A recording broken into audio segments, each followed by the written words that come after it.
thousand generations falling down in worship to sing a song of ages to the Lamb. And all who've gone before us and all who will believe will sing a song of ages to the Lamb. Your name is the highest, your name is the greatest, your name stands above all thrones and dominions, all powers and positions. Your name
bago tayo mag-pray, nais kong magbasa ng ating scripture. Ephesians chapter 1, verse 1 to 6. Paul, an apostle of Jesus Christ by the will of God, to the saints which are at Ephesus, and to the faithful in Christ Jesus. Grace be to you and peace from God our Father, and from the Lord Jesus Christ. Blessed be the God and Father of our Lord Jesus Christ, who had blessed us with all spiritual blessings in heavenly places in Christ, according as He hath chosen us in Him before the foundation of the world, that we should be holy and without blame before Him in love, having predestinated us unto adoption of children by Jesus Christ to Himself, according to the good pleasure of His will, to the praise of the glory of His grace, wherein He hath made us accepted in the Beloved. Let us pray. Dear Lord Jesus, kami po ay lubos na nagpapasalamat, Ama, dahil binigyan mo kami ng pagkakataon upang makatagpo ka sa dakong ito, O Diyos.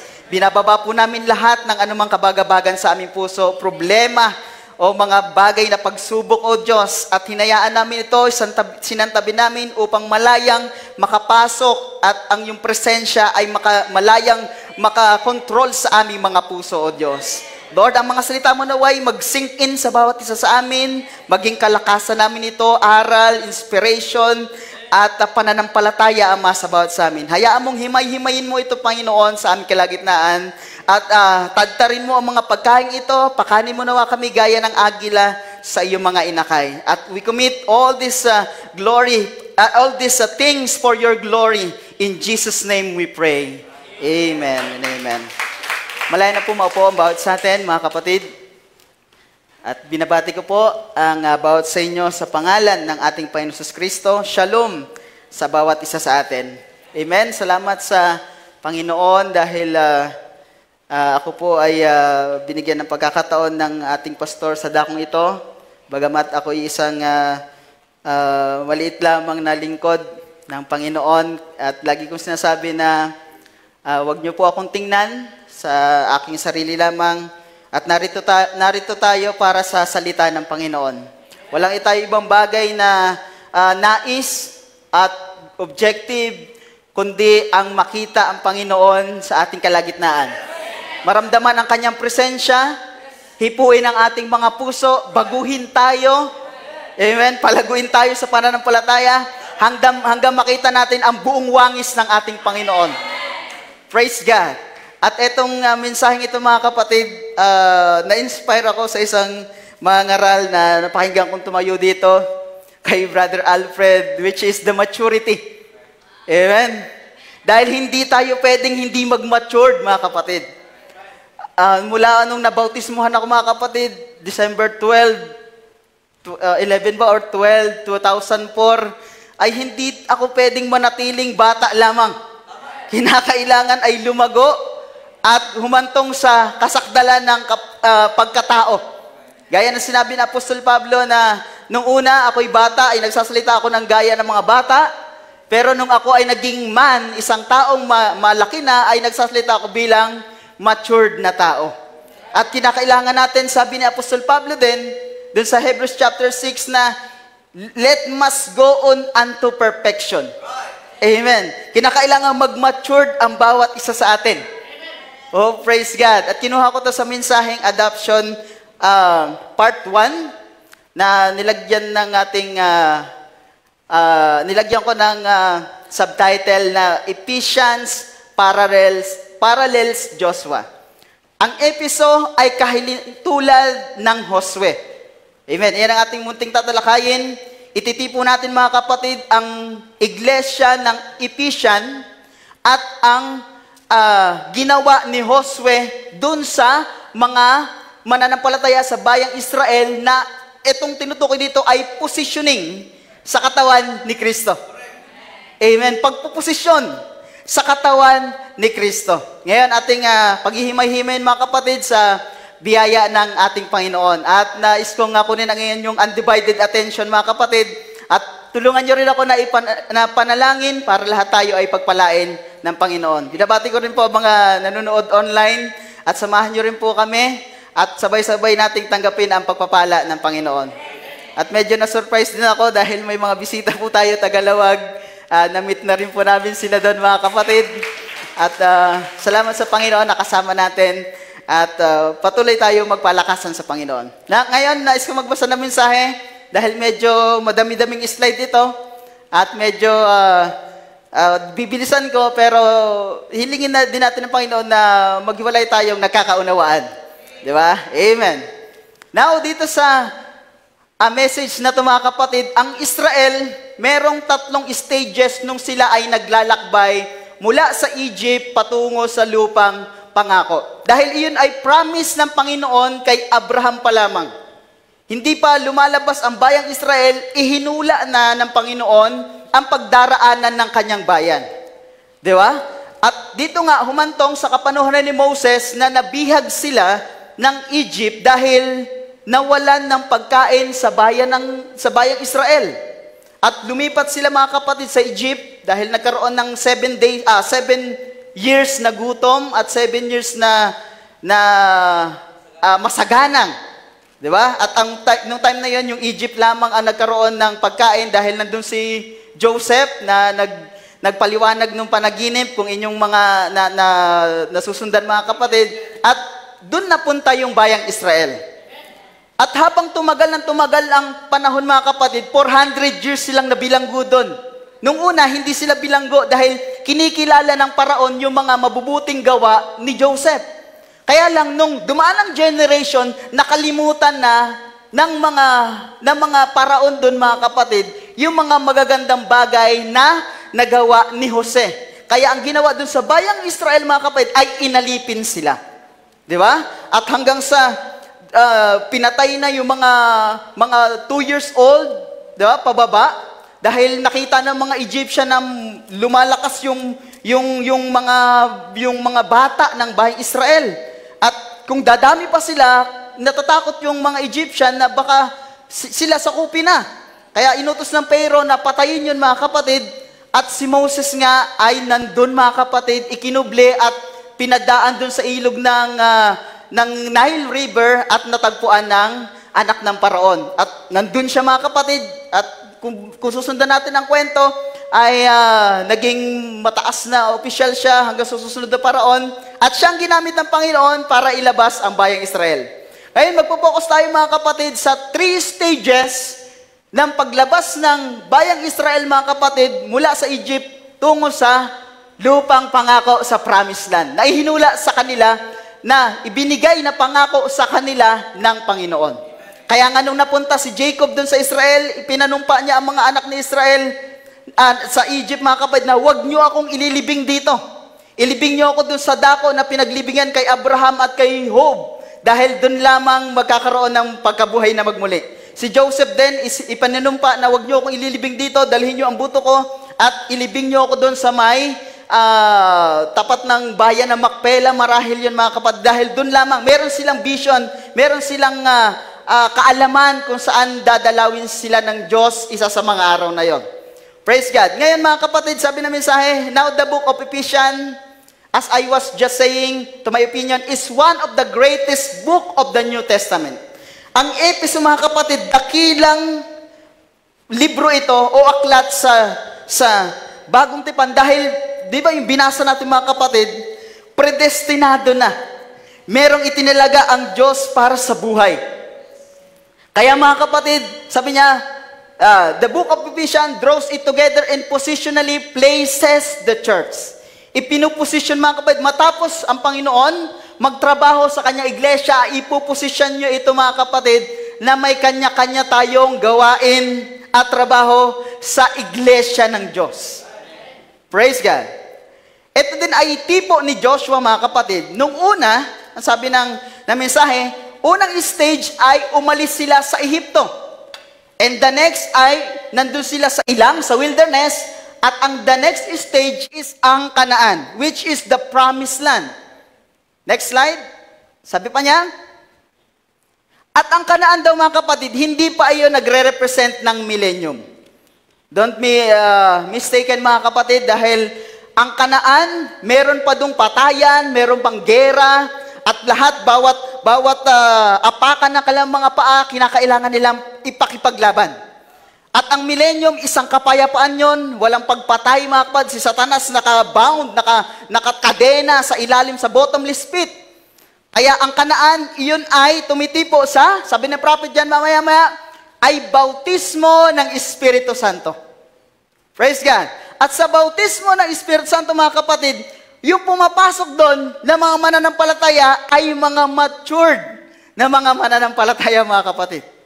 Sabi niya, but the other thing, that it does it, brings up justification by faith, kung paano Israel lumabas sa Ehipto, tayo naman ay tinipo bilang mga spiritual na Ephesians, lumabas din tayo mga kapatid sa iglesia na mga organization, sa sanlibutan, by justification by faith, pag-aaring ganap.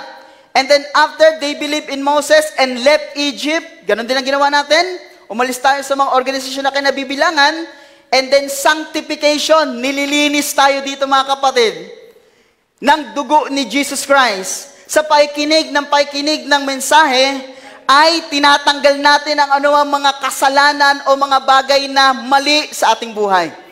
At isinusuko natin mga kapatid ang ating buhay sa paglilingkod kay Kristo. Matapos nating ariing ganap, pinulo tayo ni Jesus Christ na ating Panginoon sa putik, sa dumi, at nilinis tayo mga kapatid. Doon na ba natatapos? Hindi mga kapatid, kinakailangan pa nating maging handa sa paggamit sa atin ng Panginoon kung saan niya tayo nais gamitin.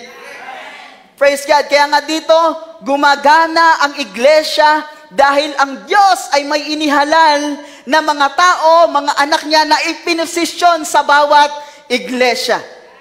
Praise God. Pinosisyon sa mga technical support, na mag-music, may mga umawit, backup singer, may tumayo sa likuran ng pulpito, may mag-song lead, may mag-MC para ang katawan ng Diyos ay gumagana. Ang katawan ng Diyos ay gumagalaw. Ang katawan ng Diyos ay nagmamanifest. Buhay ang katawan ng Diyos. Praise God. Sabi pa niya, following under the pillar of fire and the atonement of the sacrificial lamb in the wilderness. Habang tayo ay nililinis ng Panginoon dito, inaako natin ang dugo ng Diyos na pumatak sa atin upang tayo ay mahugasan. Iyan ang tipo nun. And then entering into the promise, into a land that had been promised. Ang ipinangako sa atin ng Panginoon, merong bautismo ng Espiritu Santo. Di ba?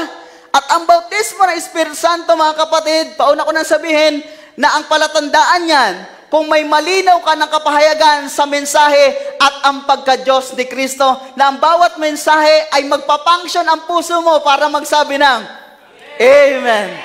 Praise God. Pinag-aralan nila prophet yan eh. Ano ba ang palatandaan nang meron kang Espiritu Santo? Sabi, kung may pag-ibig, maganda yan. Pero para hindi pa satisfied ang propeta, later on, inireveal sa kanya ng Panginoon na kung meron kang Espiritu Santo, ay mag-a-agree ka sa sinasabi ng Espiritu Santo sa iyong kapanahunan. Oh, praise God. Kaya dun sa mga nag-a-agree, may malinaw na kaunawaan sa mensahe mga kapatid, nasa bautismo ng Espiritu Santo ka na. Praise God. Ikaw ba hindi na nagkakamali mga kapatid? Magkakaroon tayo ng mga mistakes, mga ups and downs, dahil paikibaka to eh. Lahat ng pangako ng Diyos ay kailangan mong paglabanan in prayer, in supplication, sa paglilingkod, hahadlangan ka ng mga bagay-bagay, panghihina, discouragement. But ang Diyos, mga kapatid, ang sabi, tumayo ka, mag-stand ka, Joshua. Dahil ipapamana ko sa bayan ang lupain. Praise God.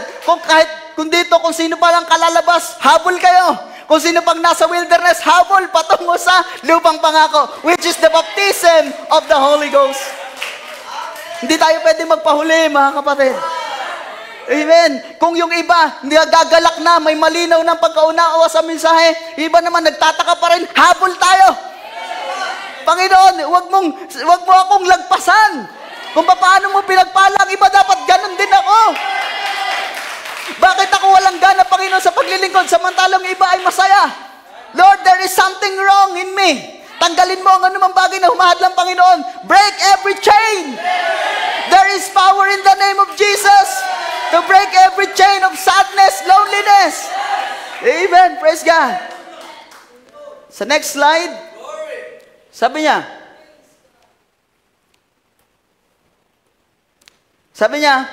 nung nandun sila mga kapatid, naglalakbay, merong decision making.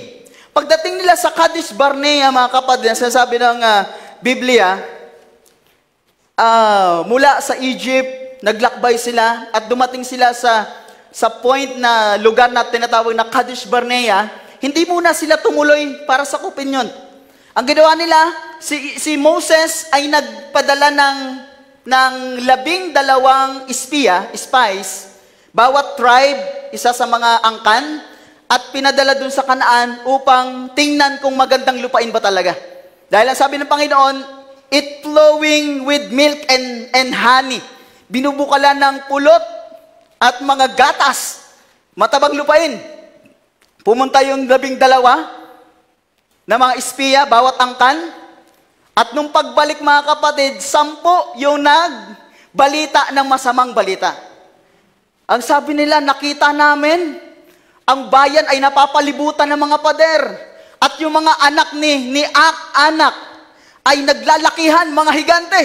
Pag i-compare tayo, ay para tayong mga tipaklong. Amen? Na-discourage sila mga kapatid. Amen? Nakalimutan nila mga kapatid na dun pa lang sa bayan ng Egypt mga kapatid, hindi na sila ang nakipaglaban. Hinati ng Panginoon ang dagat na pula.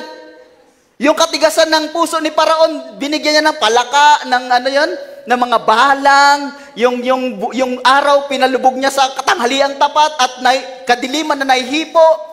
Lahat ng mga milagro at mga supernatural na nangyari mga kapatid ay na-experience nila. At pagdating dito mga kapatid sa decision making, nabigo sila mga kapatid dahil yung mga bagay na pagsubok ay nakita nila napakalaki. Pero may 2 nagbalita na magandang balita. Amen. Nagdala sila ng ebidensya na ang lupain na pinangako ng Panginoon ay totoo. Na matabang lupa, hindi nagsisinungaling ang Panginoon. Kumuha silang ebidensya, isang bungkus ba tawag doon mga kapatid, ng ubas ay hindi kayang bitbitin. Kinakailangan ay pinggahin mga kapatid ng 2 katao. Ipinatikim mga kapatid doon sa mga anak ni Israel at matamis nga. Amen? Pero yung 10 spies mga kapatid, nakatingin sa pagsubok, hindi natin kaya. Amen? Nakalimutan nila ang mga great miracles na ginawa ng Panginoon. Di ba may kanta tayo na, pagsubok, pag dumating na, ang puso ko ay naninimdim, pangako ng Diyos ay ating nakakalimutan.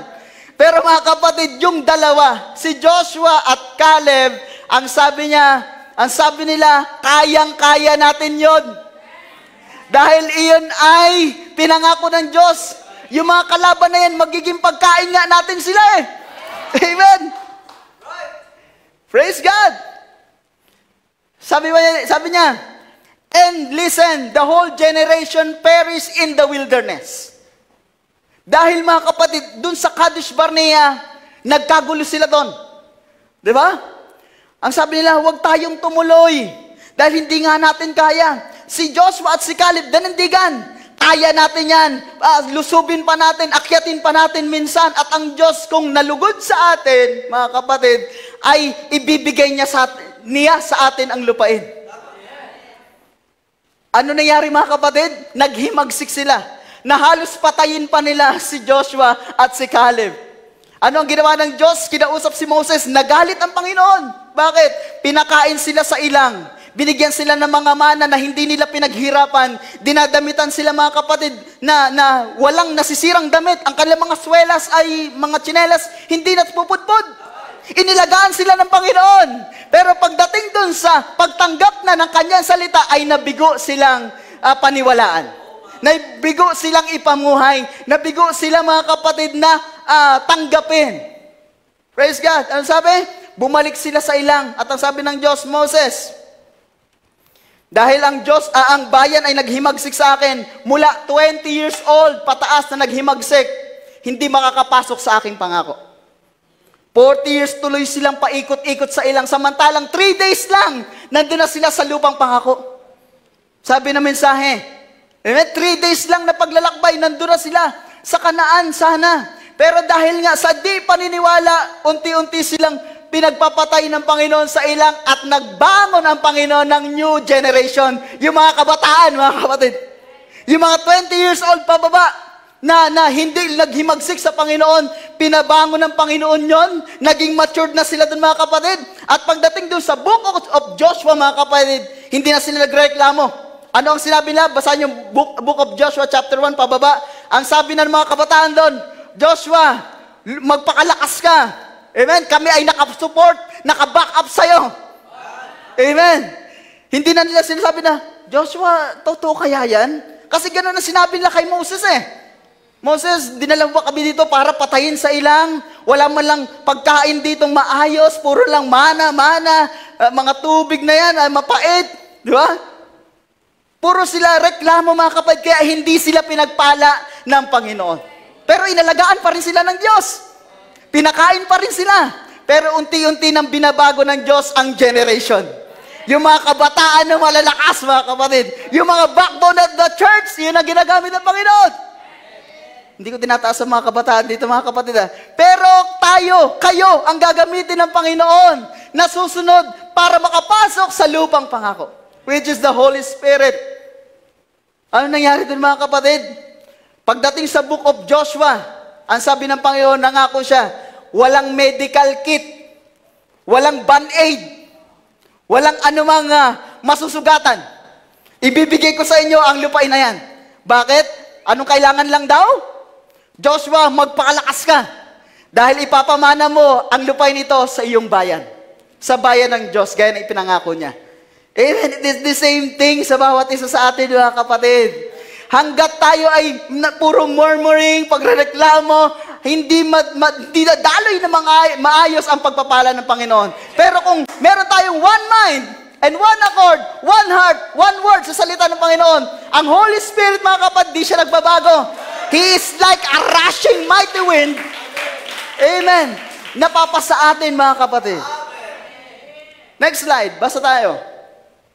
Sabi pa niya, but the two went over. Yan yung ating binasa. And we more than able to take it because it was God's promise. Pag daw nakatingin sa mga problema, pagsubok, ang hirap naman yan sa atin. Pagsubok to, pag tayo ay nasa dedicated na ang buhay natin dito, parang sinasabi ng Panginoon, gusto natin makamtan ang sanlibutan Pero sa ating puso na mas matimbang pa rin ang salita ng Panginoon. Kaya natin sanang lumago sa ating mga pamumuhay bilang tao at makamtan ang ating mga pangarap sa buhay. Kaya lang, the same thing, masasakripisyo natin ang paglingkod sa Panginoon.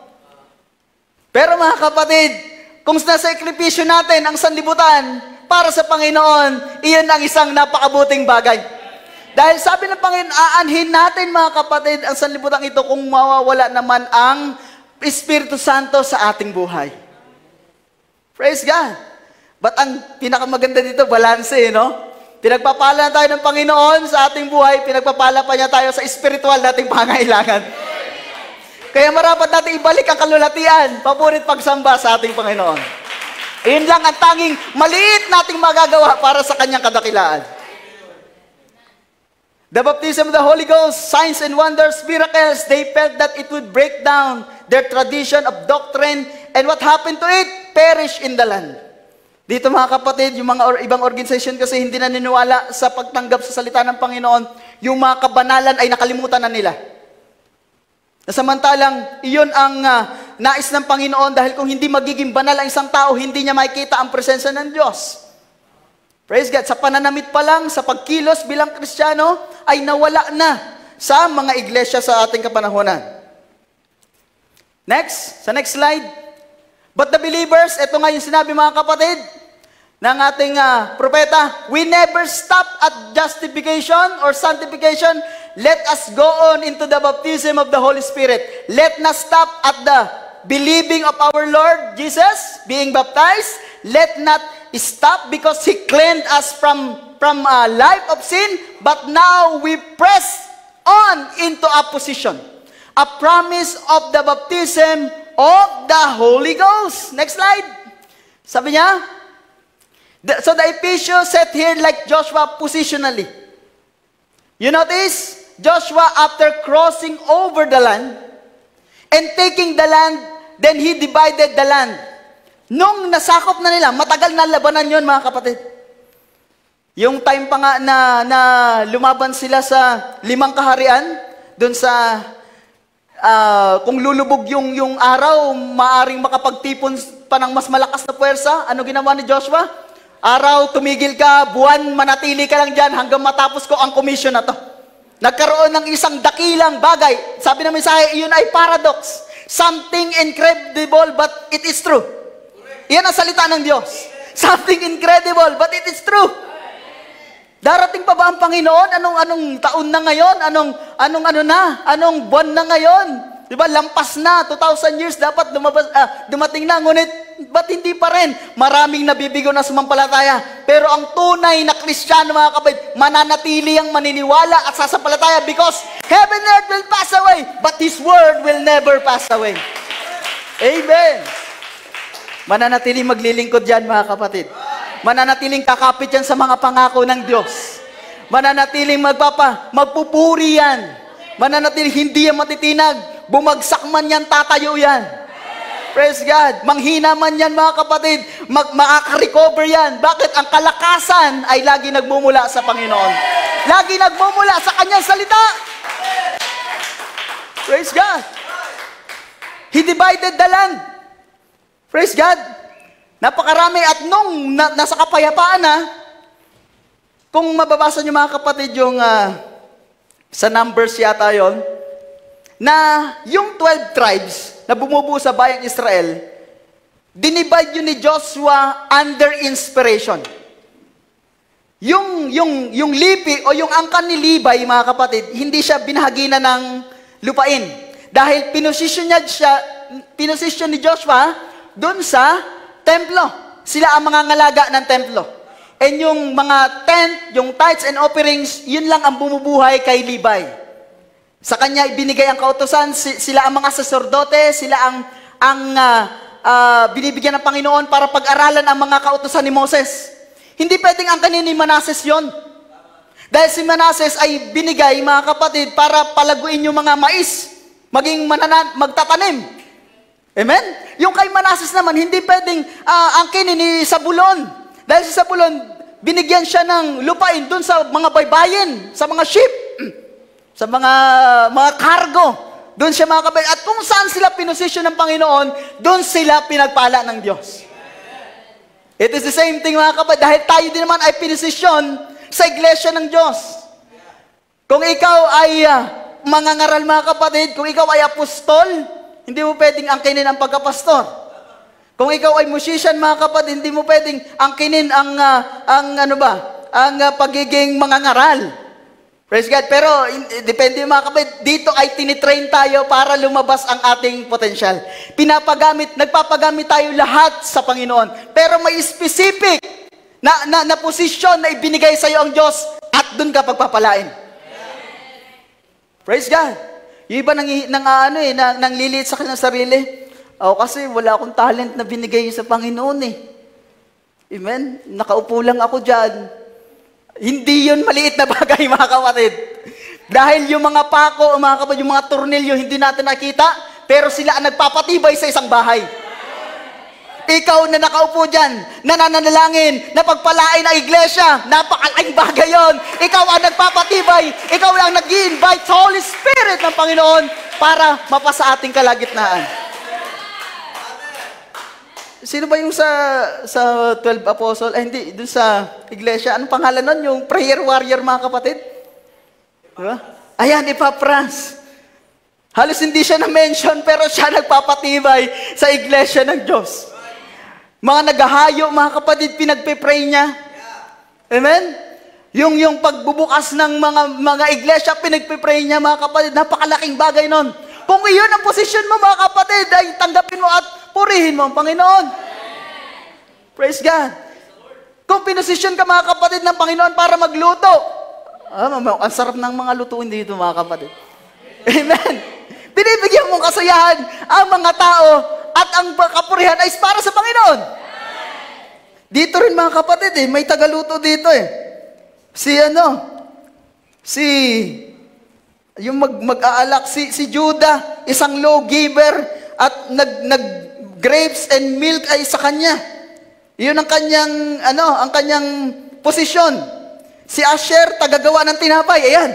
Diba? Meron talaga sa 12 mga kapatid, ikaw ang magre-raise ng mga cattle, ikaw ang magsisilbi sa ganito. Diba? Pinosisyon tayo ng Panginoon.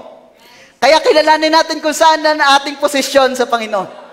Kung ikaw ay singer mga kapatid, backup singer, at ikaw ay trustee, deacon, lahat yan mga kapatid ay pinisisyon ng Panginoon para sa'yo, para paglingkuran siya, para ang iglesia ng Diyos ay gumalaw, maging aktibo, gumana, at mapagkilala si Kristo sa ating buhay. Yun lang lamang ang tanging goal. Ang buhay ni Kristo ay may apply sa bawat isa sa atin.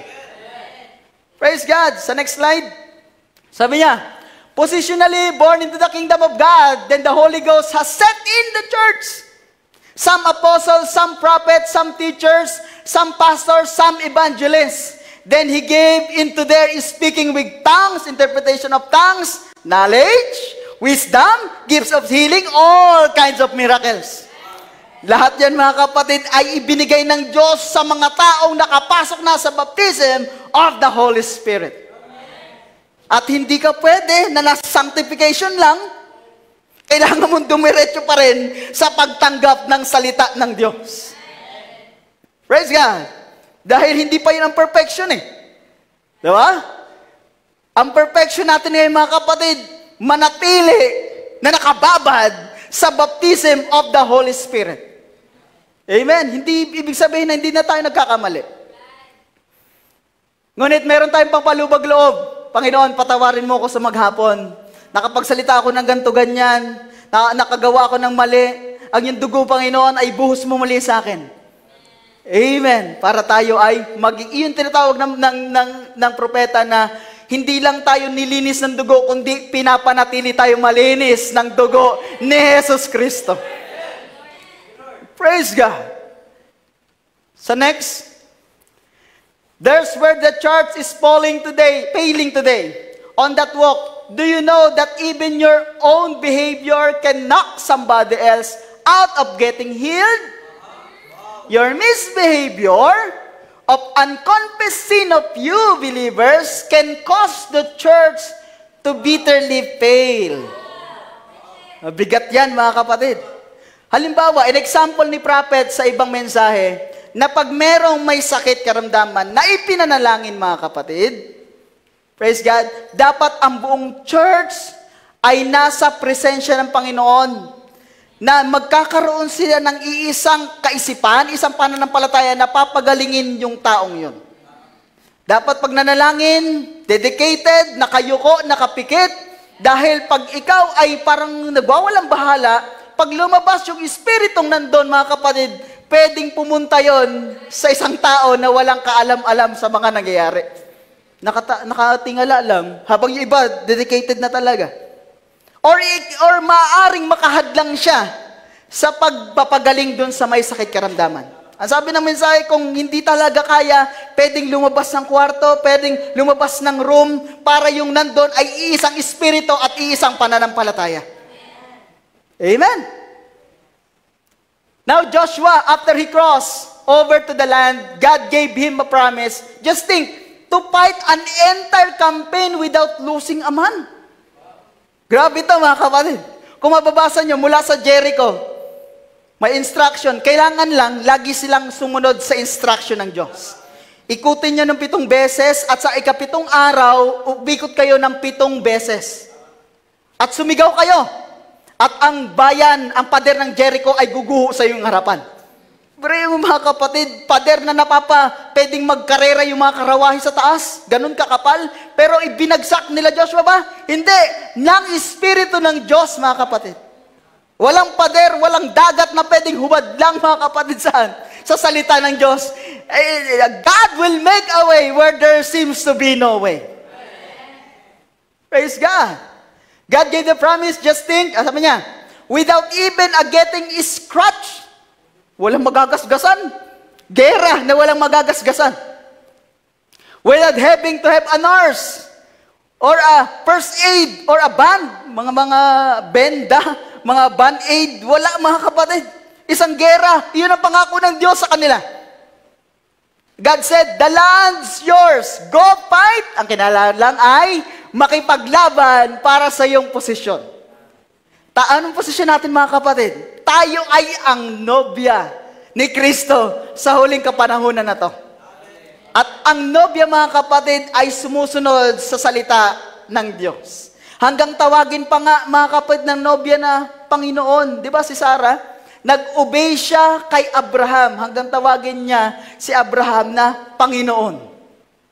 Praise God. Kaya nung marinig yun ng mga kapatid ko, yung bayaw ko doon, sabi, kanina ang sabi ng pastor, tatawagin ni Sarah na Panginoon si Abraham. O, ako ngayon ang Panginoon mo. Sabi naman ng ate ko, sige Panginoon, pagtimpla mo ako ng kape. O di ba? Tinawag ng Panginoon pero inutusan pa rin.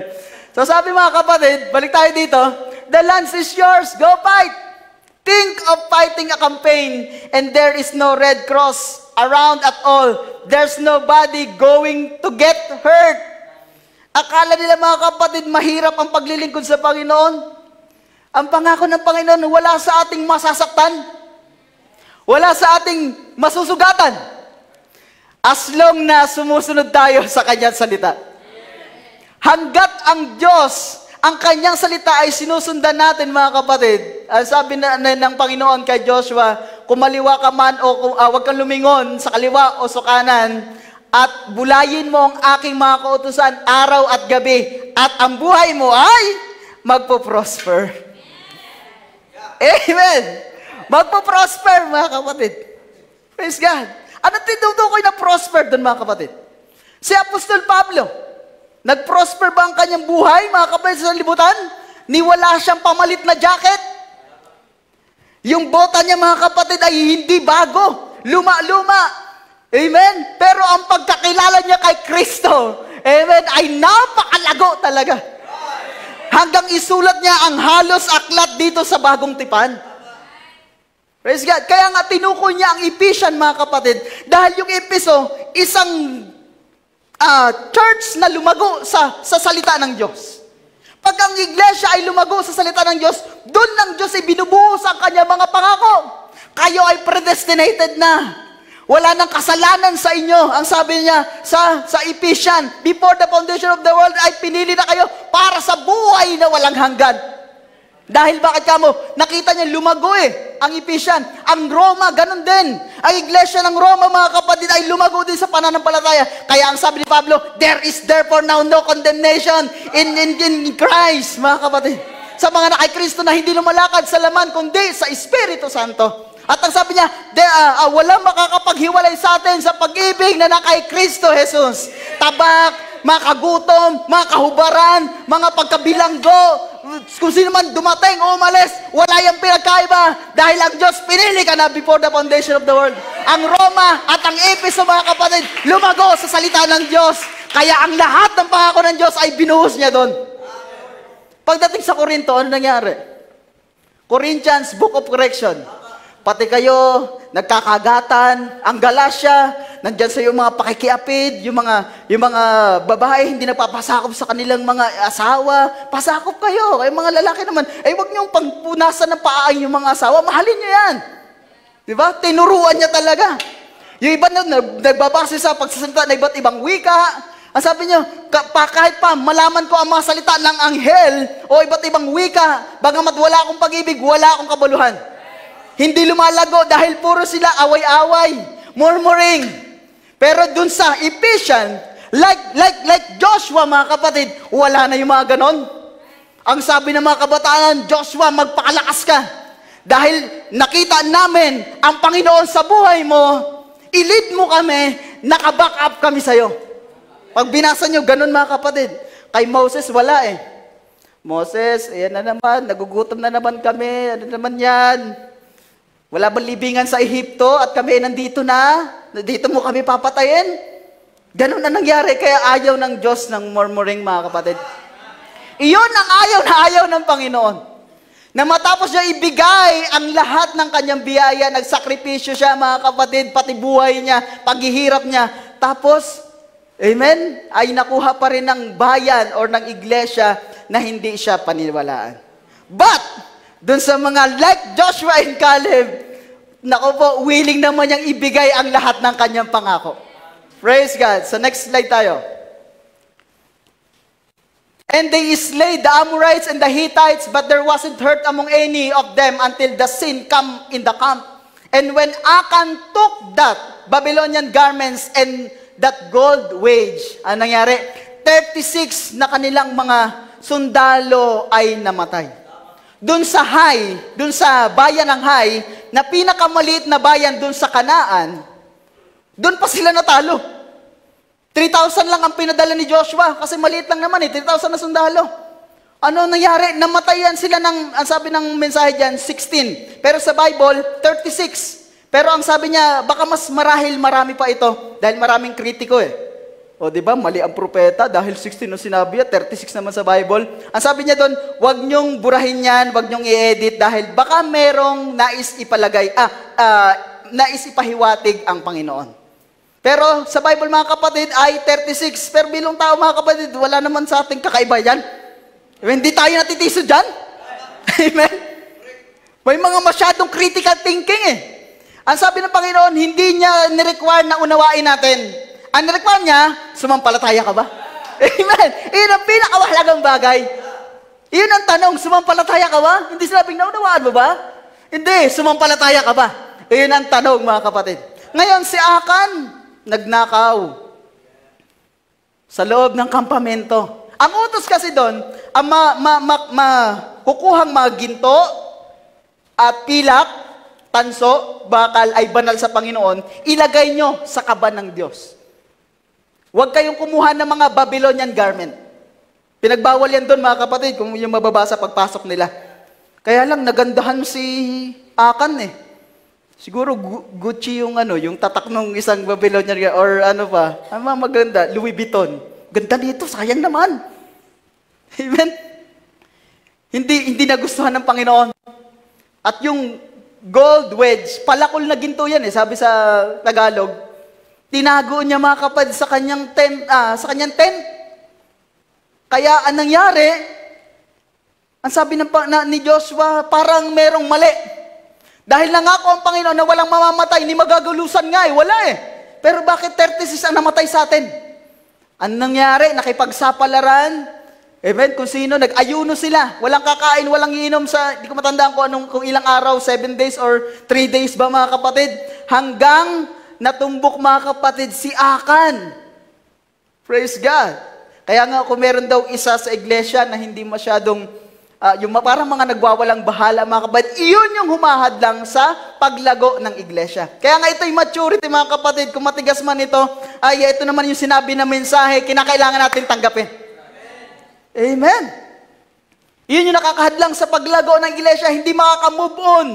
Yung iglesia, hindi makakausad na maayos patungo sa kasakdalan, mga kapatid, dahil merong mga tao na lukewarm ang paglilingkod. Praise God. Ayaw ng Panginoon, mga kapatid, ng lukewarm. Sabi niya, kung ikaw ay mainit, ay magpakainit ka. Kung ikaw naman ay malamig, manatili kang malamig. Pero dahil mahilahining isusuka kita sa aking bibig, hindi ko katanggap-tanggap ang iyong paglilingkod. Yung parang kabuti sa iglesia, di ba? May mga ganyan. Kaya nga sabi ko dun sa mga kapatid ko, meron dapat tayong sense of responsibility, sense of maturity. Dahil hindi na tayo pwedeng magpa-lukewarm pa dahil ang panahon, nandito na ang junction of time. Amen? Alam ba natin yung junction of time? Yung prophecy at yung katuparan ay naghuhugpong na. Parang crossroad. Diba? Yung hula ng mga propeta at yung eksaktong kaganapan, it is a junction of time na ihinula ni Jesus Christ mismo na ang pagdating ng Panginoon ay ganito ang mangyayari. Ihinula ng Diyos, ihinula ng propeta at ito ang eksaktong kaganapan, it is the junction of time. Modern events are made by clear prophecy. Amen? Akala natin na nangyayari lang ng ganito, ganito, ganyan. Hindi natin alam mga kapatid na nangyari ito dahil naisulat na ito. Dahil naihula na ito. So anong gagawin ng mga mananampalataya? Magpakainit sa salita ng Diyos. Amen. Praise God. Nagigera na nga sa Israel, di ba? At nakita natin yung mga palatandaan ng pagdating ng Panginoon. Sa next slide. At nung ikinonfess ni Akan, pinatay mga kapatid. Hindi lamang siya, lahat ng kanyang pati mga kamag-anakan. Ang kanyang mga angkan. At nag-go on to the promised land pa rin, nagpatuloy ang pakikipaglaban hanggang sa masakop nila ang ng Panginoon, ang lupang pangako na ibinigay sa kanila. Sa next. Sabi niya, doon sa ating teksto, inisa-isa kasi ito ng ating propeta. Doon sa chapter 1, verse 1, sabi niya, Paul, an apostle of Jesus Christ by the will of God. Hindi na kailangang ilayan siya ng mga elders Ang Diyos na mismo ang nagtalaga sa kanya bilang apostol. To the saints, sanctified ones, sa mga pinabanal, na nasa Ephesus, at hindi lang sa mga taga-Ephesus, kundi sa mga tapat kay Jesus Kristo. Hanggang sa atin yan, in-address. Now, if you know how we get in Christ Jesus, if you'll turn the 1 Corinthians, for by one Spirit we all baptized into one body. How? Baptized by what?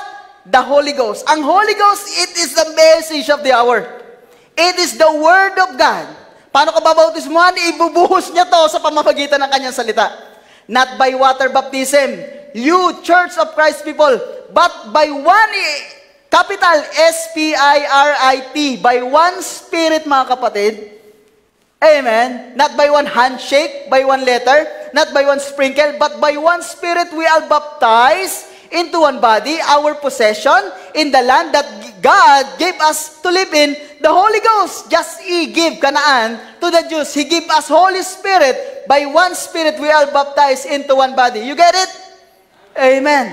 Bakit? Napakaraming nabautismo sa tubig, pero hindi magkakaisa ng Espiritu. Napakarami nagbabasa ng Biblia, pero hindi magkaisa ng paniniwala.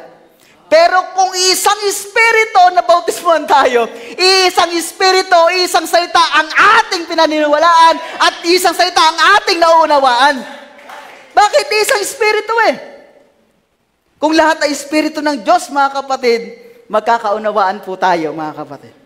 Kaya kung naunawaan nyo ito, mga kapatid, bautismado kayo ng Espiritu Santo. Next. Now, He's talking the spiritual Canaanites. Israel, the spiritual. Israel who has possessed the land. Tayo yon. Spiritual Israel. Tapos na tayo sa paglabas sa Ehipto. Tapos na din tayo sa paglilinis sa ating mga kasalanan. Ngayon ay naka-reserve tayo para sa Panginoon. Oh, aren't you glad you've come out in the Egypt's garlic? Hindi ba kayo nagagalak na kayo ay nakalabas na sa mga bawang ng Ehipto? Aren't you glad you are out of wilderness? Hindi ba kayo nakalabas na sa ilang? And remember, they had to eat manna, angel's food, out of the heaven, until they cross over the land. And when they cross over into the land, the manna ceased to fall. Yung mga manna, mga kapatid, tumigil na sa pagbagsak. Nung pagpasok nila sa Kanaan, yung mga mana ay tumigil na. Ano na kinakain nila doon? Mga karne. Mga magugulang na mais. Mga trigo na. Dahil mga mature na sila. Amen. They were fully matured then. And they eat the old corn of the land. Di na sila basta-basta natitisod. Di na sila basta-basta na-open. That you're not babies anymore. Di na tayo mga sanggol, mga kapatid. Doon sa mga bago palang bautismado ay meron ding tamang kaparaanan para tayo ay mag-mature. Hindi natin sila iniiwanan, mga kapatid, Praise God. Sama-sama tayong ipupuli, matured ng Panginoon. Ang requirements lang, mga kapatid, tayo ay magbabad sa Kanya presensya. That you are not babies anymore. Now that you are not desiring the sincere milk of the gospel. That you don't have to be babied and patted and persuaded to come to church. Hindi na magmamakaawa ang pastor, umatin ka naman. Namimiss ka ng ganito, ganyan. Mga kapatid, ang fully matured na Kristiyano, amen, yung Espiritu Santo mismo ang hahatak sa kanya patungo sa iglesia. Oh, praise God. Mabigat yan mga kapatid, but kinakailangan natin mag-mature. Pated, verse 22, now you are real, fully matured Christian. Kaya nga, yung mga malalalim, 7 seal in the 7 church ages, kaya mo nang kainin yan. Amen? Yung mga pagka-Diyos ni Kristo, mga kapatid, sabihin ng propeta na ang Diyos ay hindi dalawa, hindi tatlo, hindi isa, nasa pagitan ng isa at tatlo, pero hindi dalawa. Ano yon? Kaya mo na kainin yan. Amen? Bakit? Fully matured ka na. Sumasampalataya ka na sa salita ng Diyos. Sa next, you are ready to eat strong meat now. You are ready to come into something. He said, you are ready to understand something that deep and rich. Oh, well, get into directly. Oh, it's been hidden since the foundation of the world. He said, now you've come into this. I'm addressing to you. Not to those who just left Egypt. Naka-address to mga kapatid dun sa mga nasa lupang pangako na. Hindi sa mga kalalabas pa lang sa Ehipto. Those who are still pagala-gala pa dun sa wilderness. But those who are in the promised land that has received the promise. Kung naunawaan natin mga kapatid, ito, nandun ka na sa pangako ng Diyos. Kumakain ka na ng ubas. Umiinom ka na dun sa mga ubas ng Panginoon. Amen? Kumakain ka na ng mga matitigas na bagay. Nilalasap mo na ang pangako ng Diyos. Relax ba doon? Hindi mga kapatid. Mas tumindi ang pakikipagbaka nila doon. Amen? Kaya nga, be strong and a good, courageous, sabi ng Panginoon kay Joshua. Sa next slide. How many receive the promise of the Holy Ghost? Oh, aren't you glad that you're in the land? Di ba kayo masaya ngayon na nandun na kayo sa lupang yon? Over here now, eating the old corn, eating strong things of God, and got a clear understanding. Amen? Malinaw ang pagkaunawa natin kung sino si Jesus Christ. Kaya yung mga ganun, hindi basta-bastang natitinag Mangungunyapit at mangungunyapit dahil alam nila kung sinong pinaniwalaan nila. Your spiritual mind is unmodeled. Tinunan ko yung unmodeled, ano yan confusion, disorder ang ibig sabihin niya. Hindi na nalilito. Hindi na nag-iisip na kung ano ng mga bagay. You know exactly who He is. Ang may mga banal na Espiritu Santo, alam niya kung sino ang Diyos. You know what He is, kung ano siya. You know exactly, you are going, alam mo kung saan ka din patutungo. You know exactly all about it. Ang lahat ng pangako ng Panginoon, it is no secret. What God can do, mga kapatid, ay ibinigay sa bawat isa sa atin. You know in whom you have believed. Alam mo kung sino ang iyong pinaniniwalaan, that persuaded that He is able to keep that which you've committed to Him against that day. Alam natin na ang ating pinaniwalaan ay makapag-iingat dun sa pinagkatiwala natin sa Kanya hanggang sa araw ng ating pagkatubos. Oh, that's the one. That's who Paul's talking to now.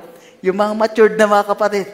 At I believe mga kapatid, di ba, mga matured na tayo sa iglesyang ito. At kung meron pa mga bago mga kapatid, magpupuli matured din yan. Hanggat ang Diyos ay nakikinig ka sa Kanyang salita. Dahil ito lamang din ang gagamitin niya upang mag-mature tayo sa Kanyang salita. Sa pakikinig ng salita ng Diyos, doon ka talaga tutubuan ng pananampalataya. Doon sa mga ayaw makinig, hindi. Doon walang magagawa ang Panginoon. Pero doon sa nais na matuto, bukas ang masaganang biyaya ng Diyos. Sa next slide. And brother, a real born-again Christian, oh my, his spirit, as soon as he get the word, he received the Holy Ghost. Ask him something then. He knows where he's standing. Pag tinanong mo siya, do you believe in divine healing? Ano sasagot niya? Amen! Hindi yung totoo kaya, noon, parang hindi naman ako gumagaling Di ba? Walang ganyan sa mga mature na Christian. Do you believe in the second coming? Amen! Ang sagot niyan. 2025 na, nangyari na sa mundo, global warming, wala pa rin ang Panginoon. Pero may mga fully mature na Christian, wala tayong pakialam, basta nagre-ready tayo dahil pangako ng Panginoon na siya ay paparito isa sa mga araw na ito. So next. Sabi niya, he knows he washed in the blood of Jesus Christ, born of the Spirit, filled with God's unction. He knows where he's standing. Sure, alam niya kung saan siya nakatayo. Totoo. Tunay. He is in Canaan. He knows where he come from. That's the way it is with a real Christian. Ask him, you have received the Holy Ghost since you believe? Ano sasabihin? Amen, brother! Naku, pag mayroon kayo nag-iisip na, na-receive ko kaya? Paanong katunayan? Tingnan natin mga kapatid. Next. Standing on the other day by an old saint, 92 years old, nakipag-usap ang ating propeta, talking to her 80 years old pastor. Aba, yung pastor ay 80.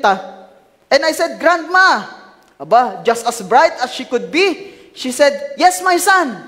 Buong siglang nag-response yung yung matandang 92 years old, ha?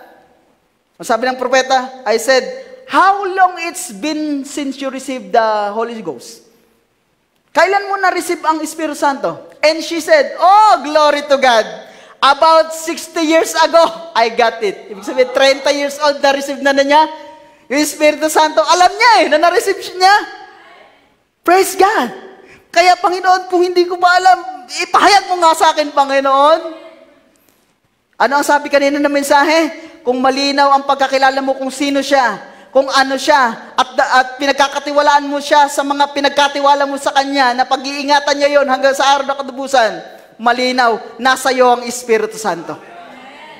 Kaya nga kung ngayon mo palang natanggap mga kapatid, Panginoon, salamat, natanggap mo na ang Espiritu Santo mo.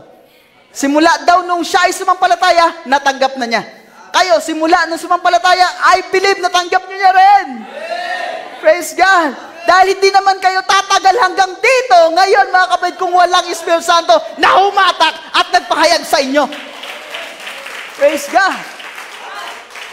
Iyan ang katunayan mga kapatid. Hindi mo nagawa yan. It is the acts of the Holy Spirit. Nung ikaw ay sumampalataya mga kapatid, it is the acts of the Holy Spirit na nasa iyo. Amen. Next. Sabi niya, blessed us with the spiritual blessing. Dun sa ating text, inisa-isa ng propeta to. We are assembled in heavenly, sabi, heavenly places. It means that position of the believer that if I'm prayed up, you're prayed up, or the church is prayed up, and we are ready for the message. Amen? And have assembled ourselves together as saints called out, baptized with the Holy Ghost, filled with God's blessing, called elected, set together in heavenly places. Kailan? Now. We are heavenlies in our soul. Kaya nga hindi na tumaunawaan ng mga taga-sanlibutan Mataas na kasing espiritu to. Mataas na dimension to. Sabi ni John, the divine, nasa espiritu ako ng araw ng Panginoon. Kaya nakita niya ang mga bagay na paparating, ang katusuhan ng diablo mga kapatid, at ang mga hiwaga ng Diyos. Kaya pagpasok niyo dyan mga kapatid sa pintuan na yan, kinakailangan niyo mapasa espiritu, dahil ang nangungusap dito mga kapatid ay supernatural, which is the message and the Bible, which is Jesus Christ sa ating kapanahunan. Our spirit brought us into heavenly atmosphere. Oh brother, there you are, a heavenly atmosphere. Kaya nga ito, hindi maunawaan mga kapatid ng pag hindi pinahayag sa Kanya ng Diyos. Dahil makalangit na mga bagay ito. Sa next slide. Holy Spirit moving every heart that's been regenerated. Dito maririnyo ang ating puso. Yung mga kalumbayan, tatanggalin ng Panginoon. Kumain ka sa aking pangakong lupain. Maniwala ka sa akin. Hindi kita pababayaan. Ang comforter ay papadala ko hanggang sa katapusan ng sanlibutan. And become a new creature in Christ Jesus. All sins under the blood, in perfect worship with our hands up to God and our hearts lifted, sitting in heavenly places in Christ Jesus, worshiping together in the heavenly places. Kaya pag nag-worship tayo, kakaiba Amen? Nagiging heavenly atmosphere mga kapatid dahil nandun ang presensya ng Diyos. Wala ka nang pakialam sa outside world. Ang concentration mo na mga kapatid, ikaw at ang Panginoon. Meron tayong communion sa bawat isa. Wala ka nang pakialam, itataas ko ang kamay ko kahit ang baduy tingnan, sabi ng iba, wala mga kapatid. Kaya ikaw ay tumatalon, nagpupuri, pumapalakpak mga kapatid. Amen. Dahil ang heavenly places ay narito, which is the Word of God. Amen. Iyan ang katunayan dyan mga kapatid. Next slide. Sabi niya, blessing with what? Amen? Kasi heavenly places, pinagpala sa mga blessing at heavenly places. Blessing us with what? Divine healing. Merong pagpapagaling talaga. May mga madami na, mga kapatid. Yung tito ko dati, mga kapatid, parang lumpo. Nung inilehiyans, mga kapatid, instant, tumayo. Lumakas yung mga gulugod dito, mga kapatid, tumayo. Amen. For knowledge, alam natin ang mga bagay na nakaraan, nakalipas, at bagay na hinaharap. Bakit? Espiritu Santo nagpapahayag sa atin. Revelation, vision, powers, tongues. Yung tongues, mga kapatid, pag salita ng iba't ibang wika, pag nagsalita ka ng mga makalangit na bagay sa mga tao, kakaibang salita na yan sa kanila eh. Hindi nila maunawaan. Amen? Interpretation, wisdom, knowledge, all the heavenly blessing. Yun pala ang makalangit na pagpapala. Pinagpala ba tayo mga kapatid? Enjoy unspeakable, full of glory. May kagalakan na hindi may paliwanag. Tutulo na lang ang luha mo, Panginoon. Salamat sa iyong mga provision. Makasalanan ako, Lord, pero narito ako, pinili mo ako para luwalhatin ka, sambahin ka, Panginoon. Araw-araw, backslide ako, kaisipan ko lahat, pero nandyan ka pa rin, Panginoon. Full, unspeakable joy, mga kapatid, dahil ang Diyos talagang inibig ka, mga kapatid, at pinahayag sa'yo na ikaw ay mahal ng Panginoon. Every heart filled with the Spirit, walking together, sitting together in heavenly places, not one evil thought among us. Walang masamang kaisipan sa ating kalagitnaan. Nung si Joshua, mga kapatid, wala nang nagreklamo doon, ay, tunay ba yan? Hindi. Lahat sila nagkaisa na doon. Walang nag-isip kay Joshua, ay, hindi niyang kaya. Ano ba naman yan? Si Moses nga, hindi kinaya. Yan pa kaya. Wala nang gano'ng kaisipan. Lahat, mga kapatid, no one cigarette is smoke. Wala namang sumasalisi siguro dito ng hits, no? Wala na. Amen? Not one short dress. Wala namang iksing kasuotan. Not one this, not one that. Not one evil thought. Wala nag-isip sa katabi na, ba naman to? Tigas na mukha nito eh. Amen? Wala. Lahat tayo ay nagpapalanginan na. Amen? Ito, sinabihan ko na to, tigas na mukha. Amen? Nobody got anything against one another. Wala nag-aaway-away daw. Amen? Nag-communion pa naman kami noong nakaraan. Buti na lang, wala akong kagalit. At wala din dapat talaga. Amen? Praise God. Sabi niya, nobody got anything against one another. Everybody is speaking with love and harmony. God bless, Brad. Salamat, nandito ka, pagpalain ka ng Panginoon, samahan ka ng Panginoon, ganyan na tayo mangusap. Pero mga kapatid, dapat balanse. Kasi yung love is corrective din naman. Pag nakita din natin na dumilis, mapapahamak ang ating kapatid, hindi sa pinapagalitan mo siya. Iniibig mo siya, kaya kinokorek mo siya, mga kapatid. At yung mga matured Christian, hindi natitisod. Amen? Hindi na open basta-basta. Pinatamaan ako this pastor Sino kayo nagsumbong nung ginawa kong doon? Di ba? Ayoko na magsimba. Lagi na lang akong, hindi alam ni pastor, mga kapatid, ang ginagawa natin buong linggo, Espiritu Santo yun, mga kapatid, na mahal ka, kaya kinokorek ka. At ang mga Kristiyano, humble yan. Ang daan ng pagtaas ay kapakumbabaan. Everybody with one accord in one place, then suddenly there come from heaven a sound like a rushing mighty wind. There you are. Has blessed us with all spiritual blessing. Sa Espiritu na tayo nag-uusap, mga kapatid. Amen. Pwede pa ba natin makamtan, Brad, ang mga goal natin sa buhay? Walang problema. Sabi na mensahe, mga kapatid, mag-aral kayo. Meda, pagtapusin mo si Rebecca at yung isa pa, mga kapatid, si Sarah, marahil yon ng pag-aaral. Amen? Walang problema dyan, mga kapatid. Pero wag natin kalimutan ang pinakamahalagang bagay. Iyon ang salita ng Diyos, because heaven and earth will pass away, but His word will never pass away. Amen? May mga gumraduate dito mga kapatid, pinagpala kayo ng Panginoon. Amen? At talagang nagagalak tayo, pinapatotoo natin ang kanyang kabutihan dahil naramdaman natin na siya ang kumilos sa atin. Iningatan tayo sa buong Sanlinggo, nag-provide siya, pinapatotoo natin, inaawitan natin siya. Acts of the Holy Spirit yon mga kapatid sa ating buhay. Next, sabi niya, according as He chooses us in Him before the foundation of the world, without blame before Him in love. Yung sabi nga ni Apostol Pablo, ano daw ito mga kapatid? Election. Pinili niya tayo. Ang saya sa piling pag ikaw ang pinili, di ba? Amen. How much more pag si Kristo ang pumili sa'yo? Wala ka na magagawa, pinili ka eh. Amen, praise God. Oh, thank you Lord. Don't forget that. Amen.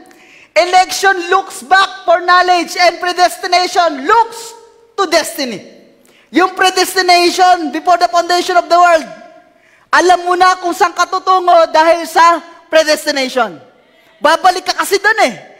Sa pagkapili ng Diyos at sa pupuntahan mo mga kapatid, alam mo na kung saan ka tutungo.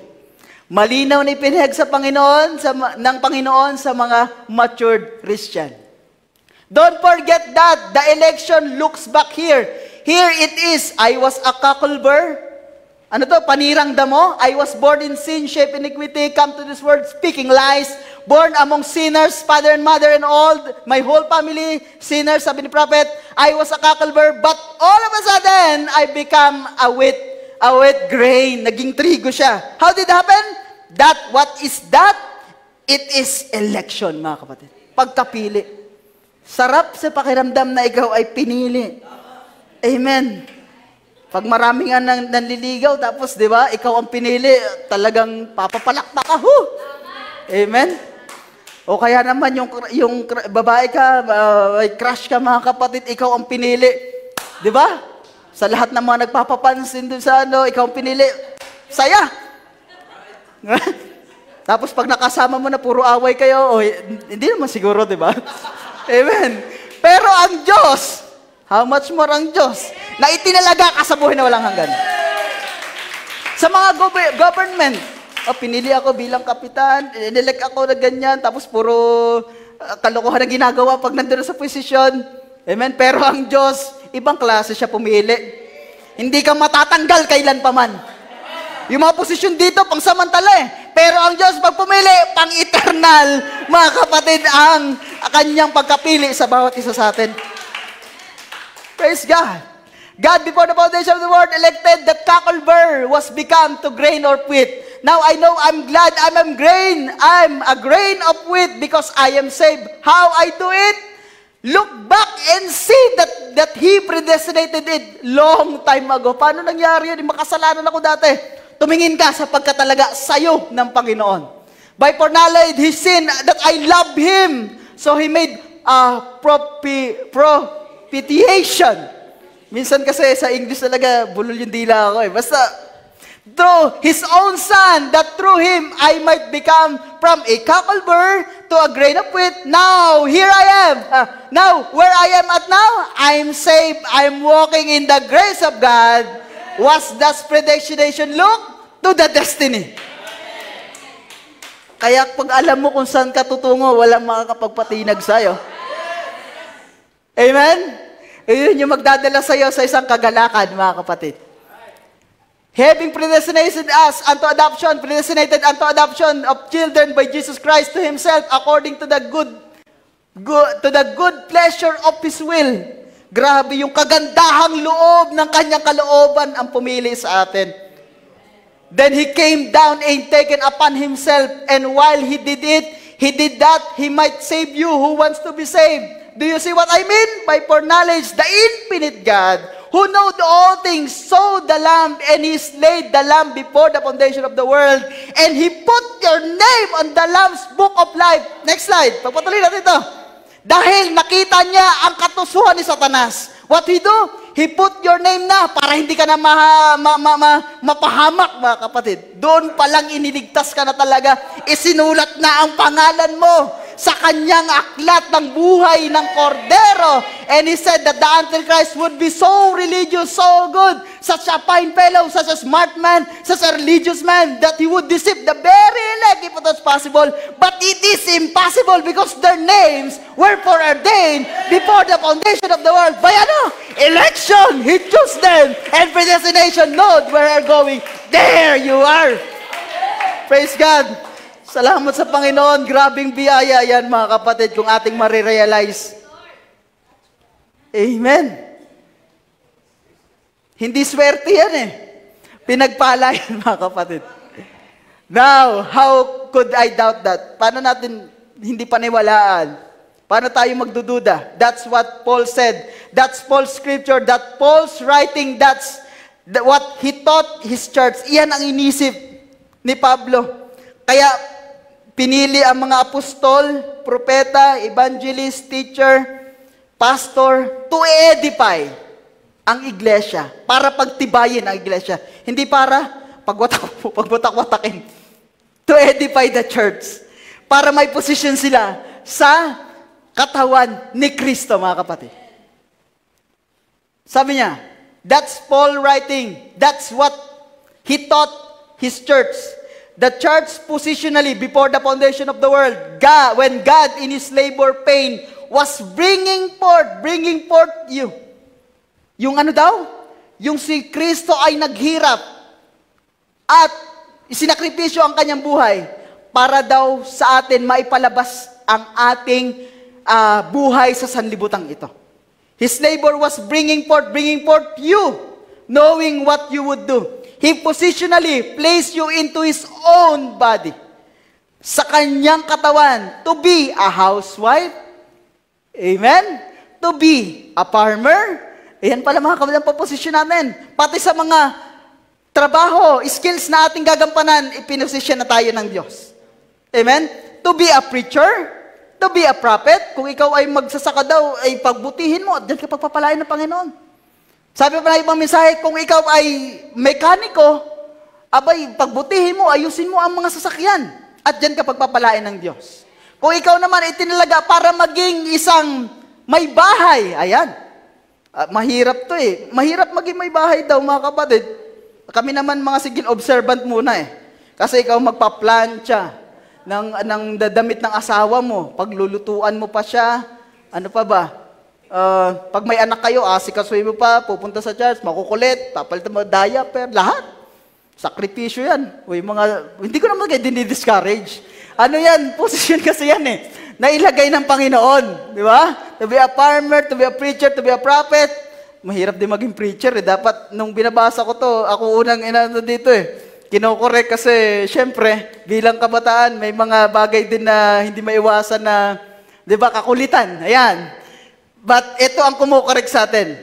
To be this, to be that, He placed you positionally. Amen. Dito nga, may mga taga-organize, merong taga-sulat ng kung anong dapat gawin pagkakasunod-sunod, di ba? At mayroon ditong mga naglilinis, lahat talaga gumagalaw eh. Di ba? Kaya, ang Panginoong Diyos ay mabiyaya, mga kapatid. Then when we have come from garlic lands of Egypt through sanctification and is baptized into the promised land. Next. Malapit na yata ito matapos, mga kapatid. For the promise of God is Holy Ghost. Ephesians 4:30 says, grieve not the Holy Spirit of God, whereby you are sealed until the day of your redemption. Then God, having predestinated the church, He said, and all the peoples, there will be million that will walk very religious and be deceived. Mabigat yan, mga kapatid. Napakarami daw magiging religyoso, milyon na mga religyoso, pero nadaya. The only ones that will not be deceived will be those that have come into the promised land, which is the baptism of the Holy Spirit, who before the foundation of the world had their names put on the Lamb's book of life. And is come over into the promised land and enjoying it. Anong ginagawa natin dito? Nag-e-enjoy sa mga mana ng Diyos. Nag-aaral ka man, ikaw ay anak ng Diyos. Nagtatrabaho ka man, ikaw ay nanatili sa salita ng Diyos. Hindi pwedeng lukewarm ha. Pag sa trabaho ay join sa mga kung ano na bagay. Pag nasa pag-aaral, tugs-tugs din, party-party din mga kapatid ha. Dapat ang pagkakristyano ay pang-araw-araw mga kapatid na pamumuhay. Magiging odd tayo. Magiging kakaiba tayo sa mga taga-sanlibutan mga kapatid.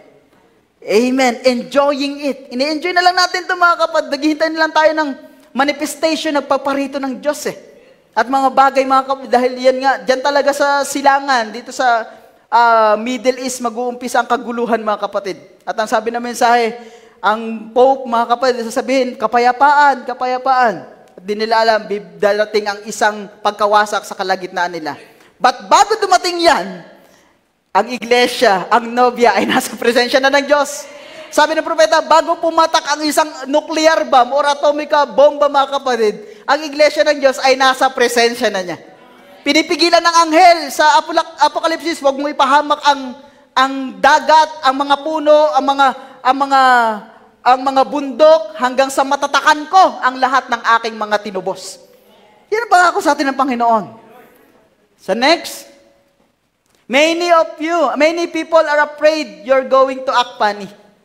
Many people are afraid, they cry, and their sweetheart will see them crying, or mama, or your neighbor, or your boss will see you. Diba? Pag na-convict ka kasi, kahit sa trabaho, marirealize mo na, Panginoon, salamat po dahil meron akong iningatan mo ko, ganyan. May mga tao, mga kapatid, na takot sila maging iba pag sila ay naging Kristiyano. Pero ang sabi ng Panginoon, huwag kayong matakot. Amen? Sabi niya, si David nga nung nakita niya yung arka na matagal na nilang nais na maibalik doon sa tamang pwesto nun mga kapatid, anong ginawa niya?